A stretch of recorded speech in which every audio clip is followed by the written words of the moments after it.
5 minutes. Well, I can help you out. Anytime a conservative Jewish person cares to speak on a college campus, they stand a much greater chance of being banned or being labeled as a hater by the haters. And it just amazes me that, well, my friend Carolyn Glick, she believes what the Bible indicates was the promised land to the children of Israel. And because of that, she canceled at University of Texas, right in my own state. It wasn't because she was Jewish, it was because she was a conservative Jewish person. And say George Soros were to come and do as he often does and beat up on Israel or Netanyahu, he would never be banned from a college campus. He'd be welcomed with open arms.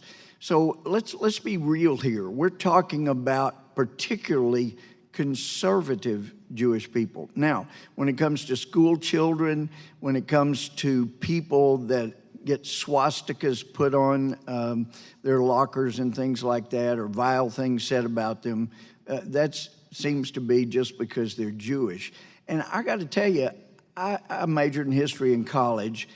I never dreamed we would get back to the level of anti-Semitism that we're seeing in Europe today, in Germany today.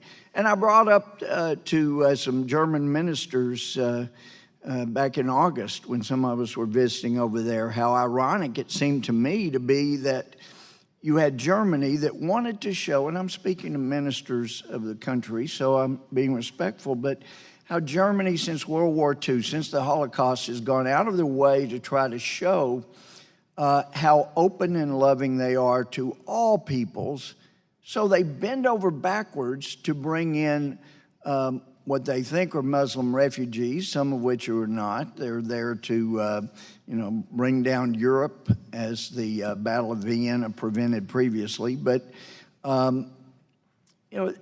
I said, so you're bringing in people who are raised to hate Israelis, to hate Jewish people, and by virtue of your act to show how loving and open you are, you're bringing in people that make you appear to be anti-Semitic again. And of course, that raised some hackles and got some people upset, but it's certainly the way it appears. There are college campuses that are going out of their way to try to appear so embracive of Islam that they become anti-Semitic.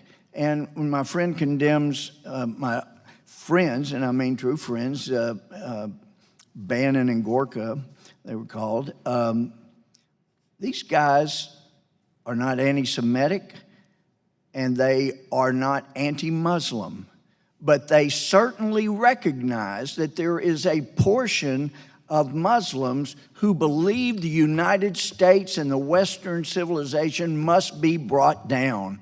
And there's nothing wrong with saying that and believing that, and nobody should have rules pulled out to prevent them from speaking for saying that. I mean, for heaven's sake, Brandeis University withdraws their offer of a doctorate to Ayaan Hirsi Ali. I mean, she's an atheist as I understand it, but what a courageous person.